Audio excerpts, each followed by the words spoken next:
Hi guys, welcome to Code Bashers. Today's question is maximum product subarray. In this question, we are given an integer array which contains both negative and positive integers. We have to find the largest subarray which has the maximum product. For example, we are given an array 2, 3, minus 2, 4. In this we can see the maximum product is coming from these two elements, which is 2 and 3. The resultant is 6. And in another example, we have array minus 2, 0, minus 1. In this example, the output will be 0. It is a single element. And the maximum product in this subarray is also equal to 0 because rest two elements are negative. We cannot multiply minus 2 with minus 1 because then it will not remain in subarray, it will become a subsequence. So in this case, maximum product subarray is 0. So now let's look at an approach. So guys, the brute force way to find maximum product subarray is to find all the subarrays and find their individual products and later return the array which has the maximum product. But this is a very expensive approach. It is an O(n) cube approach. So we will not be discussing this approach. We will be discussing an approach which is linear in time. That means we only traverse through the array only once. So now let's look at this approach. So guys, suppose this is our input array which is given by minus 1, 6, 2, 0, 7, 9. We can see here that our maximum product lies with these two elements, that is 7 and 9, which will be equal to 63. In this approach we will encounter three cases. Now let's discuss that three cases. Now when the current element is positive, suppose we have array this. Now we have iterated through this array and we are now currently at this position. So what we will do at this point? Now when we have iterated through this array, we have found some max answer, which can be a possibility, which can be a contender of becoming a max product subarray. So now if we have this answer, previous max answer, and our current element is positive, we can multiply our previous max answer with this element, so our product will increase, and now this new product will become a contender of becoming a maximum product subarray. Like previous max in this case was 12, which was given by these two elements. Now when we multiplied 3 with 12, it become 36, which is greater than the previous max answer. So this was the first case. Now the second case was when the current element is negative. Sorry, here it is negative. When the current element is negative.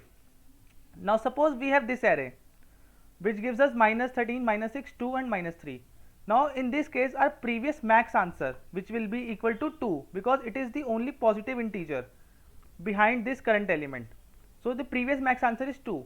Now when we will multiply 2 previous max answer with minus 3, our answer will be negative, which will be decreased from the previous answer. So what we can do in this case is, if we have our previous min answer also, till this iteration, if we have our previous min answer also, then we can multiply this element, current element, with our previous min answer, and the result will be positive only, because when we multiply minus with minus, the result is positive. Like in this case, our previous max answer was 2, and 2 into current element, that is minus 3, will be minus 6.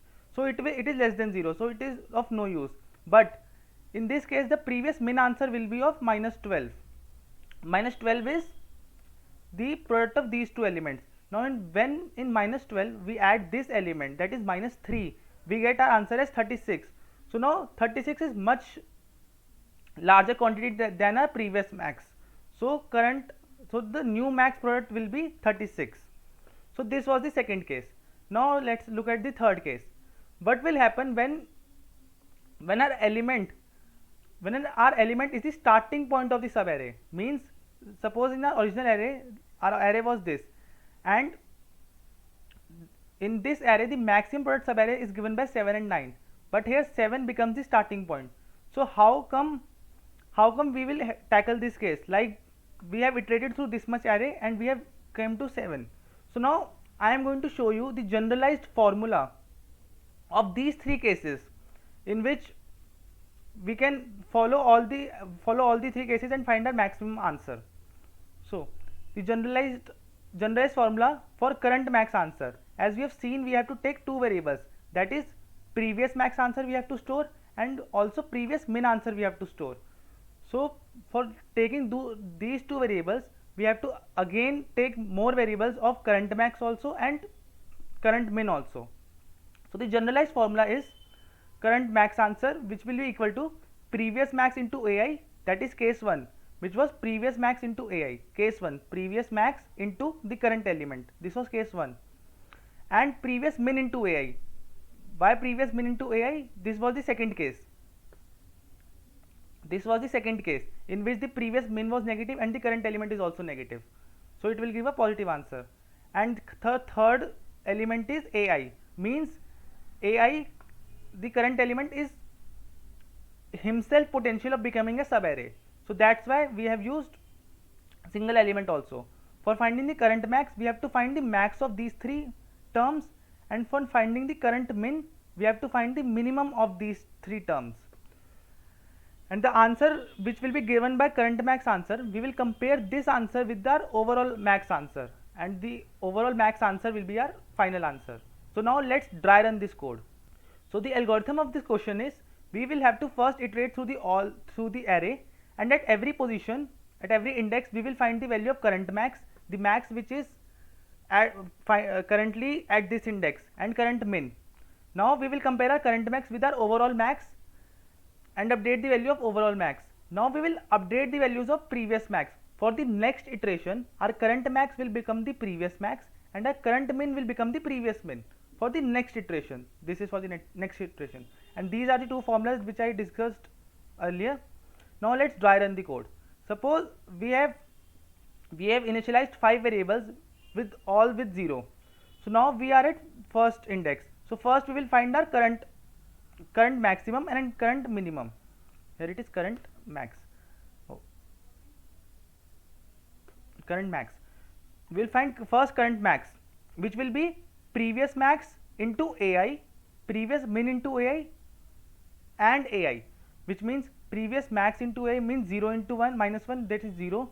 Now 0 in previous min into AI, 0 into minus 1, that is 0, and the current index, that is minus 1, and maximum of these. So current max will become 0 only, because 0 is the maximum value. Now we will find current min. Min will also be minimum. Now this will be previous max into AI, previous min into AI, that will all become 0, and its individual, that is minus 1. We have to find the minimum of these three values, which will be current min will be minus 1. Now we will compare our current max with our final max. If the current max value is greater than the final max, we will update it. In this case it is not so, and after this we will update our previous max and previous min, which will be used in the next iteration. Now previous max will be updated with current max value, which will be 0, and previous min will be updated by current min value, that will be minus 1. Now our first iteration is over. Now our loop will go ahead. Here it is 6. Now we will find current max answer, which will be equal to previous max into AI, previous max into AI, 0 into 6 is 0, previous min into AI, minus 1 into 6 is minus 6, and AI, that is 6. So we have three values, 0, minus 6 and 6. We have to take the maximum. So the answer will be, maximum is 6. Now we have to find similarly current min. Current min is previous max into AI, that is 0, previous min into AI, that is minus 6, and its individual value, that is 6. So the values 0, minus 6 and 6, the minimum is minus 6. Now we will check whether the final max is smaller than current max. Yes, it is smaller. We will update the value. It becomes 6. Now we will update our previous max with current max, and previous min with current min, that is minus 6. Now we will move our pointer ahead. Second, now it is 2. We will find current max answer, that is previous max into 2, that is 6 into 2, 12, previous min into 2, minus 6 into 2, 12, and the current answer. So we have to find 12 minus 12 and 2, maximum of these two answers, which will be equal to 12. So current max answer will become 12. Similarly, the current min between minus 12, 12 and 2 is minus 12. So our answer became minus 12. Now final max answer is updated because final max is less than current max. Now previous max will become current max, that is 12, and previous min will become current min, that is minus 12. Now our loop will go ahead.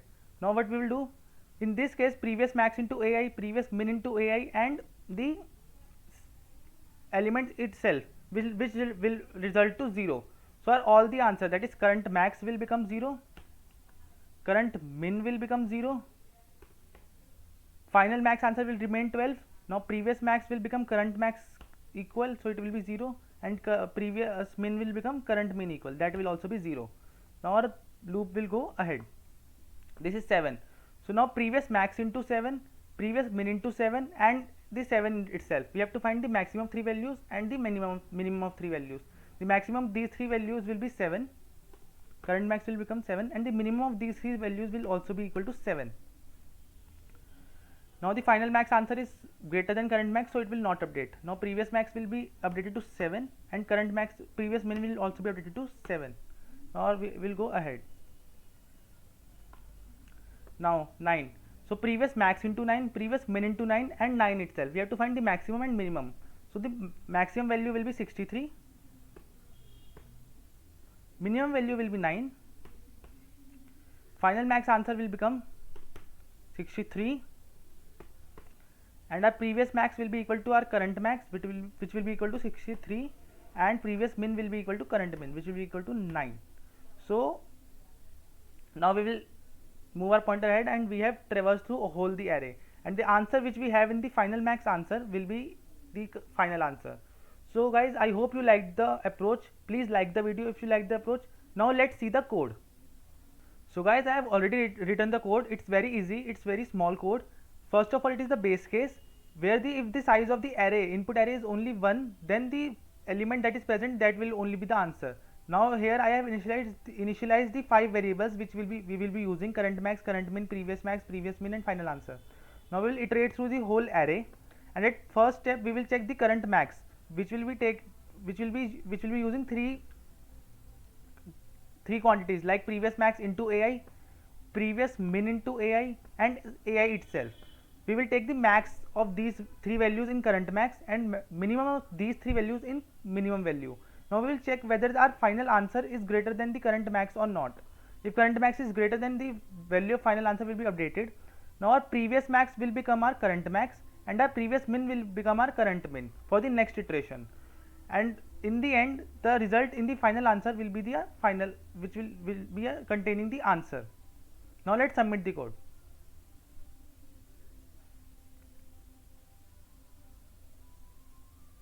So guys, it is accepted. I hope you like the video. Thank you.